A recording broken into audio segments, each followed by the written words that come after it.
ነበር ፕሬዝዳንት ግዛው መምሕዳር ትግራይ ጌታቸው ረዳ አማኻሪ ጉዳያት ቀርኒ አፍሪካ ሕዝድማ አብ ቀዳማይ ሚኒስትር ንሓድሽ መጽሓፍ ቀዳማይ ሚኒስትር አቢ አሕመድ ብትሪ አሞጊሰሎ ካብ ዘመን ድኽመት ፍልጠት እና መድረኽ ፍልጠት ብምምጻይ የመስግን ንጸገማት ሃገር ዝዳሰሰት ዓባይ ሰነድያም ካብ ጌጋ መድላይ ናብ ናዕዳ ዝተቀየረ ረአያም ብዙሓት ኣብ ማሕበራዊ ሚድያ እውን ከይተረፈ ዘዘራርብ ዘሎም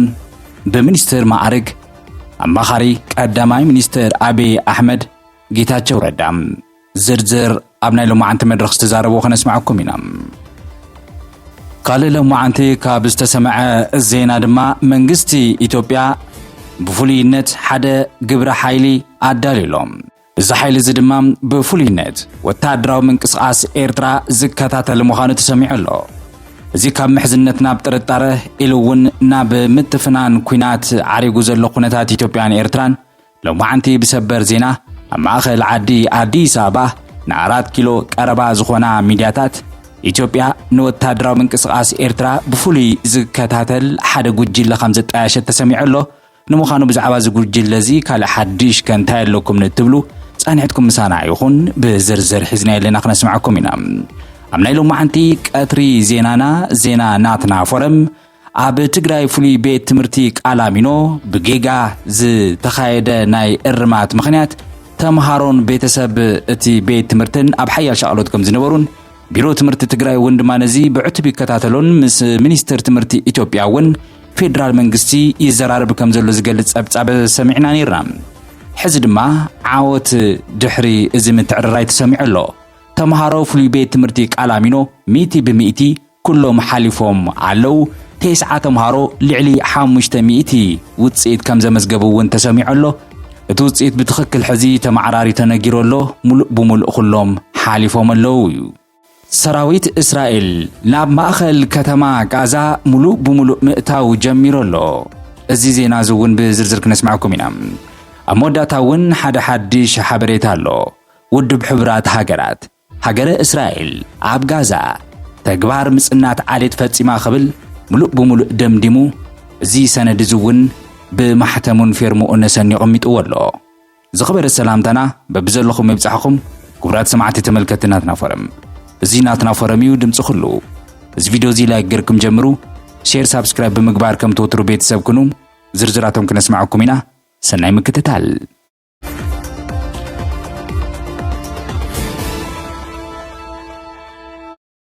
ሎማዓንቲ ኣብ ማሕበራዊ ሚድያ ብተደጋጋሚ ሓደ ጽሑፍ ሓደ ፎቶ ይዘዋወር ኣሎ እዚ ጽሑፍ እዚ ዘረባን ፍሉይ ናዕዳ ጌታቸው ረዳ ንመጽሓፍ ቀዳማይ ሚኒስትር ክኾን ከሎ እቲ ፎቶ ድማ ናይ ቅድሚ ሕጂ ፕሬዝዳንት ግዛዊ ምምሕዳር ትግራይ ጌታቸው ረዳ ሕዚ ኣማኻሪ ቀዳማይ ሚኒስትር አቢ እዩ ኣብ ፖለቲካ ኢትዮጵያ ሓድሽ ምዕራፍ ዝኸፈተ ሰብ ዘይተጸበየ ፍጻመ ብዝመስል ፕሬዝዳንት ግዛዊ ምምሕዳር ትግራይ ጌታቸው ረዳ ኣብ መድረኽ ምረቓ ሓድሽ መጽሓፍ ቀዳማይ ሚኒስትር አቢ አሕመድ ተረኺቦም ዘስምዕዎ መደረ ንብዙሓት ተገሪሙ ኣሎ ኣይተ ጌታቸው ረዳም ነታ መጽሓፍ ዓባይ ሰነድ ክብሉ ክገልጽዋ ከለው እቲ ዝሓለፈ ናይ ፖለቲካ ዘመን ድማ ብትሪ ነቒፎም ኣለው እቶም ነበር ፕሬዝዳንት ግዛዊ ምምሕዳር ትግራይ ኣማኻሪ ቀዳማይ ሚኒስትር አቢ ሕዚ እቲ ሎሚ ኣብ አዲስ አበባ ዝተመረቐ መጽሓፍ ቀዳማይ ሚኒስትር አቢ አሕመድ ነቐፌታዊ ዳህሳስ ወይ እውን ሂሳዊ ርእቶ ንኸቕርቡ ኣብ ዝተዓደሙሉ እዋን መደረኦም ዝጀመሩሉ ኣገላልጻ ንኹሉ ሰማዒ ነዚ ትንታነ ድማ ከም መልዐሊ እውን ዝገበረ እዩ ካብ ዘመን ድኽመት ፍልጠት ናብ መድረኽ ፍልጠት ኣይተ ጌታቸው መደረኦም ክጅምሩ ከለው ድሕሪ ነዊሕ ዘመን ናይ ፍልጠት ዝጎደሎ ትንተና ሎሚ ናብ ዝፍልጠት ዝተመርኮሰ መድረኽ ትንተና ምጽምባረይ ኣዝየ ሕጉስ እየ ክብሉ እቲ ዝሓለፈ ናይ ፖለቲካዊ ዘይሰላም ዘመን ዝነበረ ኣተናንትና ፖለቲካ ብውዕውዕ ቃላት ነቒፎም ኣለው እዚ ኣባህሎኦም ነቲ ዝሓለፈ እዋን ብስምዒት ፕሮፓጋንዳ ዝተመልአ እምበር ኣብ ፍልጠት ምርምር ዝተመስረተ ክትዕ ዝነበሮ ከም ዘይኮነ ዘመላኽት እዩ ተባሂሉ ኣሎ ንትሕዝቶ እታ መጽሓፍ ብዝምልከት ድማ ኣይተ ጌታቸው ዘለዎም ናዕዳ ብግልጽ እዮም ኣስፊሮም እዛ መጽሓፍ ካብ መጀመርታ ክሳብ መወዳእታ እታ ሃገር ኣለዋ ዝበሃሉ ጸገማት ብዕምቆት ዝዳሰሰት ስዒቡ ድማ ኣንፈታት መፍትሒ ብዝርዝር ዘመልከተት ስለ ዝኾነት ግዜ ወሲድና ክንዘራርበላ ክንካትዕላ ዝግበአና ዓባይ ሰነድያ ክብሉ ንኣገዳስነታ ኣስሚሮምሉ ካብ ጌጋ ምድላይ ናብ ኣድናቆት ዝተቀየረ ኣረኣእያ ጌታቸው ሓደ ካብቶም ዘዘራርቡ ዘለዉ ነጥብታት መድረ ጌታቸው ብዛዕባ ናይ መፈለምታ መጽሓፍ መደመር ዝነበሮም ኣረኣእያ ብግልጽ ምዝራቦም እዩ ነተቀዳሚት መጽሐፍ መደመር አንቢበያዬ ዝበሉ ኣይተ ጌታቸው ዘንበብክዋ ድማ ጌጋን ድኽመተን ንምእላይ ኣቃቄር ንምውፃእ እምበር ብጽቡቕ ልቢ ኣይነበረን ክብሉ ወሲኾም ይዛረቡ ብምኽንያት ዝተፈጠረ ጎንጽ ግን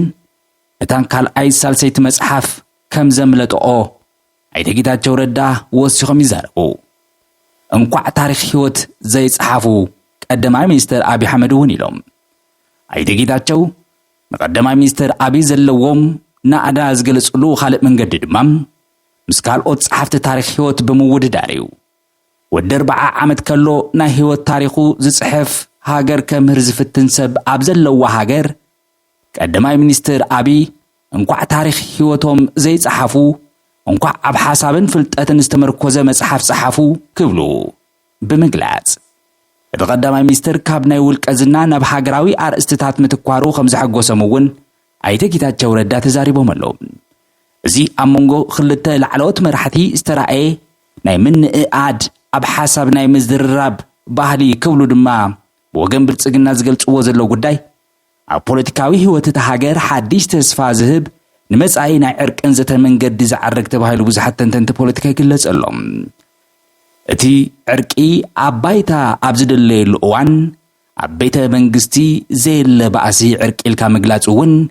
ብዙሓት ነዚ ጉዳይ እዚ ናይ ዘረባ ጌታቸው ረዳ ስዒቦም ናይ ባዕሎም ሓሳብ ናይ ባዕሎም ርእይቶ ዝመሰሎም ይህቡ ኣለዉ ተመልከቲ ቤተሰብ ናትና ፎረም እውን ርእይቶኹም ሃቡ ኣብ ዝቕጽል ጸብጻብ ሓሊፍና ንላም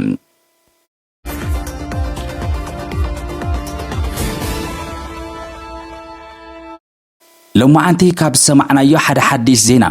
منغستي إثيوبيا وتادراوي منقسقاس ኤርትራ بفولي ዝከታተል ሓደ ሓይሊ ግብሪ ኣዳሊሎ ኣብ መንጎ ኢትዮጵያን ኤርትራን እንዳገረደ ዝመጽእ ዘሎ ፖለቲካዊ ውጥረት ጽዕቡ ቀዳማይ ሚኒስትር ኢትዮጵያ አብይ አሕመድ ወታደራዊ ምድልዋትን መንቅስቃሳትን ኤርትራ ዝከታተል ዘጽንዕ ላዕላዋይ ብርክ ዘለዎ ፍሉይ ናይ ጸጥታን ወታደራዊ መዋቅር ክምስረት ትእዛዝ ከም ዝሃቡ አፍሪካ ኢንተለጀንስ ዝተባሃለ መጽሔት ጸብጺቦሎ እዚ ውሳነ እዚ እቶም ቀዳማይ ሚኒስትር ቅድሚ 2 ሰሙን ምስ ላዕለዎት ሓለፍቲ ምክልኻልን ጸጥታ ሃገሮምን ኣብ ዘካየድዎ ን5 መዓልትታት ዝጸንሐ ዕጹው ኣኼባ ዝተወሰነ ምዃኑ ተፈሊጦሎም እቲ ኣኼባ ብመሰረቱ ኣብ ጉዳይ ጎረቤት ሃገር ኤርትራ ኣብቲ ዞባ ዝፈጥሮ ጽልዋ ዘተኮረ ምንባሩ እቲ ጸብጻብ መላኽት ኤርትራ ኣብቲ ደማዊ ኩናት ትግራይ ንፌደራል መንግስቲ ብምውጋን ከም ዝተዋግአት ዝፍለጥ እኳ እንተኾነ ስምምዕ ሰላም ፕሪቶሪያ ድሕሪ ምኽታሙ ግን ኤርትራ ብምኹራይ ተኾሊፍና ዝብል መግለጽታት እውን ብመርሐያ ኢሳያስ አፈወርቂ ኣቢላ መግለጺ ብምሃብ ድሕሪ ስምምዕ ሰላም ፕሪቶሪያ ኢትዮጵያን ኤርትራን ናብ ፍሕፍሕ ፖለቲካ ናተን ፍሉይ ድማ ኢትዮጵያ ጉዳይ መንገዲ ባሕሪ ብወግዒ መዛረበር እስቲ ካብ ዝገበረቶ ነጀው እቲ ዝምድና ናብ ዝለዓለ ጥርጣርን ውጥረትን ዝተመልኦ ይተሰጋጊሩ ናብ ሓድሽ ኩናት እውን ከምርሕ ይኽእል እዩ ዝብል ስግኣት ኣብቲ ዞባ ኣስዒበሎ ኣብቲ ቀዳማይ ሚኒስትር አብይ ዝተኣዘዘ ፍሉይ መዋቕር ወይ እውን ጉጅለ እቲ ኣብ መንጎ ክልቲኦም ቀደም ተሻርክቲ ዝነበሩ መራሕቲ ዘሎ ዘይምትእምማን ናብ ዝለዓለ ደረጃ ከም ዝበጽሕ ዘርኢ ተባሂሎም አፍሪካ ኢንተለጀንስ ከም ጸብጸቦ ዝሓድሽ ዝተመስረተ ፍሉይ ጉጅለ ሓይሊ ንሰለስተ ቁልፊ ትካላት ጸጥታ ኢትዮጵያ ዘጣመረ ላዕለዋይ ኮማንድ ምዃኑ እውን ኢና ሰሚዕና ሚኒስትር ምክልኻል ወታደራዊ ዓቕምን ስትራቴጂካዊ ምድልዋትን ዝከታተል እዩ ሃገራዊ ግልጋሎት ድሕንነት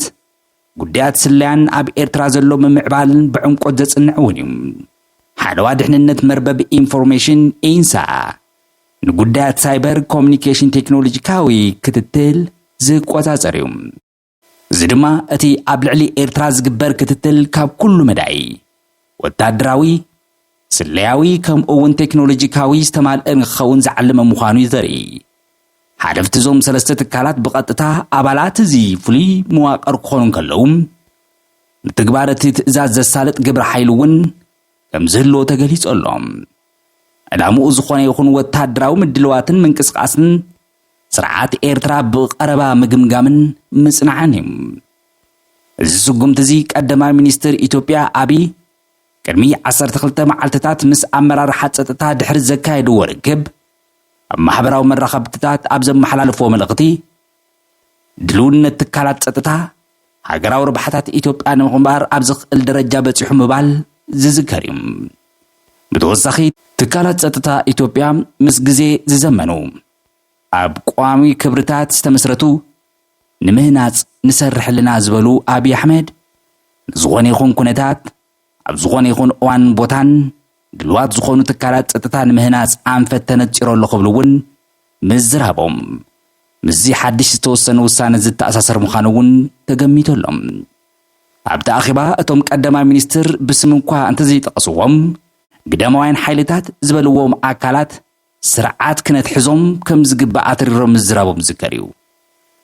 ندلو نتكالات ستتها بزيادة بمتنخار نوشتاون قداموين أتقمت سرعات تتحزو سلام بزس النع من قدخن كتسل أنفتنت جيرو اللخبلون قليس أميرهم بزحت تنتن بقار ازي قداموين حالتات زبل مجلس بقاتتا زمانقستي إيرترا زتحاز غيرهم اللهم بحافشا ازي بمريحنت قدما مستر أبي زتوسنام فولي قبر حيلي أمونغ إثيوبيان إيرتران زنبرا بوليتيكاوي زي مرددا نابعتو بوتادراو ترطارن كتتلن كمستسقاقر زرق وسان سقومتيو زدما بتدرو ببزحو قوزتات زحمز زلو زباك أرنا أفريكا دي زي مرقاق خيس عبوون عبي سقات فتيرو الله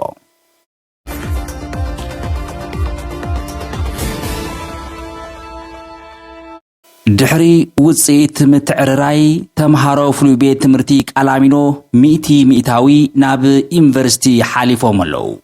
تيسعة تمهارو دما لعلي 500 نتبي 5 مزقبو تفليت أولم لتمهارو ولدن ملأ محبر سب تمرت تقراين عبي حقوز زفت أرزينام عب تقراي حدا خابطون بعتوب تخرج زوهابو أبيات تمرت زغانا فلي كالا بركي بيت تمرتك ألامينو أب هاجر لخا مواطئي فتنام 12 خفلي زاقرم تاريخا وطئت مزقب اللهم دهري أب مويا فيزيكس تفتيرو زنبرا ناينت بي سحتات من معراي كلهم 275 تفتنتي تمهارو تبيت تمرتي نابين فرسيز أتو محلفنت بي بممزقاب 100 تون عاوتا رقاقيز اللهم أزيز حبن زينام حلافي بيرو تمرت تقراي دكتور كيروس قعوش أب محبراو من رخبي قصهم بزهبو وقعو مقلت استرقاقز ايو دكتور كيروس كمز قلت اوهم او وطيت فتنا مويا فيزيكس أبلعلي تمهارابيات تمرتك علامينو نيكولاس انستان قل خالو الترائي زنبرناي سلحيت سحتات بمنيستر تمرت فيدرال منغستي إثيوبيا ملؤ بملؤ تعريميو نايفولي كال اي بركي بيت تمرتيك علامينون نيكولاس انستا حواويسو ناي كالو تابعت تمرتي اب مويا فيزيكس زنبرا ناي سلحيت سحتات ملؤ بملؤ تستخاخيلو اللو خبلو دكتور كيروس الرقاقيس أمالهم زي معراي زدما نتي بحنك أو تتصبير زنبرا تمهارون ولدن كاب شاقلوت نبعابي حاقوز السقاقره فلي وطئت اب تقراي ممزقابون زرئي تواهيل اللهم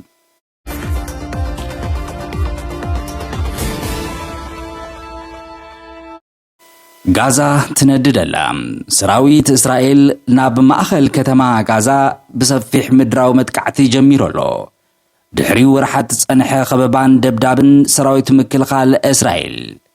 أبلعل كتما غازا سفيحن برتعن مدراو متكعتي مجمارو تقليسو السقوم تزي نتي آبتزوبا تفتيرو تصنح وطرت نابزل على أرزوزو بصحو غينوم إسرائيل تلقى أكساب تسالت دحريت كم زي تملسون بتري تأويج لهم أتي بمعال تسلوس جمر مدراو وفري بزي قارصنا أير مدافع دبداب استسني من باروس تقلص أخوينم منيستر مكل خال إسرائيل كاتز ندغونتات بزي ما تقال قليص والله غازات نددلا زبدت منيستر إسرائيل تلقى أكساب التسالت زخون عماراتي ويون زغلاغل حيل خم زي تسمعن كم زي تدلن زغون يخون كنتات دحريت كم زي تملسن كل خفلت اللو وخبلون تزاري والله هذا إسرائيل أو تنتاني بوليتيكا دمام ኦሪ ጎልድበርግ ዝተባሃለ ነቲ መጥቃዕቲ ምጥፋእ ምጽናት ዓሌት ክብል እውን ጸውዕዎ ኣሎ እዚ ከምዚሉ እንዳሃለወ ድማ ሕዚ ኣማስዩ ዝወፀም ሰበር ዜና እውን ኣሎ ጸብጻብ ሕብራት ሃገራት ዓለም እስራኤል ኣብ ጋዛ ተግባራት ምጽናት ዓለም ፈጺማ ክብል ሙሉእ ብሙሉእ ደምዲሞ ኣሎ ዓለማዊ ዲፕሎማስን ሕግን ዘናወፀ ሓደ ዘየማትእ ክሲ ብባይቶ ሰብኣዊ መሰላት ሕብራት ሃገራት ዝተመዘዘ ነፃ ምርማሪ ኮሚሽን እስራኤል ኣብቲ ካብ 7 ጥቅምቲ 2023 ዓመት ኣቆጻጽራ ኣውሮጳ ጀሚሩ ኣብ ጋዛ እተካይዶ ዘላ ወታደራዊ ወፍሪ ግብር ምጽናት ዓሌት ከም ዝፈጸመት ዝገልጽ ደብዳቤ ወፂኡሎም እዚ ጸብጻብ እዚ ንተግባራት መግለጽታት ላዕለዎት ሰበስልጣን እስራኤል ብምትንታን ንዝኸቢድ ክሲ ዝድግፍ ርትዓዊ ምኽንያት ከም ዘሎ ይሕብር በኣንጻሩ ሚኒስትሪ ጉዳያት ወፃኢ እስራኤል ነቲ ጸብጻብ ኣብ ሓጺር ግዜ ብትሪ ዝነጸጎ ኮይኑ ሙሉእ ብሙሉእ ኣብ ጽልእን ሓሶትን ዝተመስረተ ፖለቲካዊ መሳርሒ ሓማስ ክብል እውን ይጸውዖ እቲ 72 ገጻት ዝሓዘ ሰነድ ኣብቲ ኩናት ክሳብ ሕጂ ዝተገበረ ዝለዓለ ዝተጸንዐ መርትዖ ሕብራት ሃገራት ምዃኑ ይግለጽ እቲ ኮሚሽን እስራኤል ካብቶም ብመሰረት ዓለማዊ ውዕል ምጽናት ዓሌት 1948 ዝተዘርዘሩ 5 ገበናት እቶም 4 ኣብ ልዕሊ ፍልስጤማውያን ጋዛ ከም ዝፈጸመቶም ደምዲሞ ኣሎ እዞም ተግባራት ኣባላት እቲ ጉጅለ መቕታል ብቐጥታ ንሲቪላውያን ዕላማ ብምግባር ብዘይ ኣፈላላይ መጥቃዕቲ ምፍናው ከቢድ ኣካላዊ ወይ ኣእምራዊ ጉድኣት ምብጻሕ ዝብል እውን ብግድድ ምምዝባል ኢሰብኣዊ ኣተሓሕዛ ኣብ ልዕሊ እሱራትን ዕንወትን ክበባን ሞት ዘስብዕብ ኩነታት ብዕላማ ምፍጣር ዝብልን ውላድ ንኸይህሉ ዝዓክቱ ስጉምትታት ምውሳድ ነዚ ነጥብ እዚ እውን ኣብቲ ጸብጻብ ተቒስዎ ኣሎ እቲ ጸብጻብ እዚ ገበን እዚ ብሃቀነ ወይ እውን ብፍሉይ ድሌትነት ጉጅለ ንምጥፋእ ዝተገበረ ምዃኑ ንምርግጋጽ ንዘረባታት ላዕለዎት መራሕቲ እስራኤል ከም መርትዖ ተጠቒሙ ኣሎ ብፍሉይ ድማ መግለጽታት ፕሬዚደንት ኢሳቅ ሄርዞግ ቀዳማይ ሚኒስትር ቤንጃሚን ኔታንያሁ ሚኒስትር ምክልኻል ነበር ዮአፍ ጋላንት ምጽናት ዓሌት ዘላዓሉ ምንባሮም ይኸስስ እቲ ኮሚሽን እቲ ኣብ ጋዛ ዝተረኣየ ጭቡጥ ተግባር ናይ ዓሌት ምጽናት ሓቐነ እቲ እንኮር ዓብዪ መደምደምታ ከም ዝኸውን ይገብረሎም ክብል እውን ኣስፊርዎ ኣሎ ባርከስ ክቡራት ሰማዕቲ ተመልከቲ እናትና ፎረም ንሎሚ ዝሓዝናዮም እዋናዊ ዝርዝር ዜናታትና እዞም ሰማዕኹሞም ይመስሉ ነይሮም ኣብ ሕድሕድ ዜናታትና ዘለኩም ርእቶም ክትጽሕፉልና ክትልእኹልና እንዳዓደምና ናትና ፎረም እንዳተኸታተለት ሓደሽቲ ዜና ናባኹም ክቡራት ተመልከቲ ሰማዕቲ ተብጽሕላ ሓደሽቲ ዜናታት ክወጽእ ከለዉ ሓደሽቲ ቪድዮታት እውን ክንጽዕን ከለና ቀልጢፉ ኣብ ስልክኹም ምልክት ምንታን ክበኩም ናይ ዶል ምልክት ዘላ ሓንቲ ሻብ ክትነኽእዋ ወይ እውን ክትጸቕጡ ኢና ንዕድመኩም መዲስና ብኻልእ ሓድሽ ዜና ክሳብ ንራኸብ ሰላም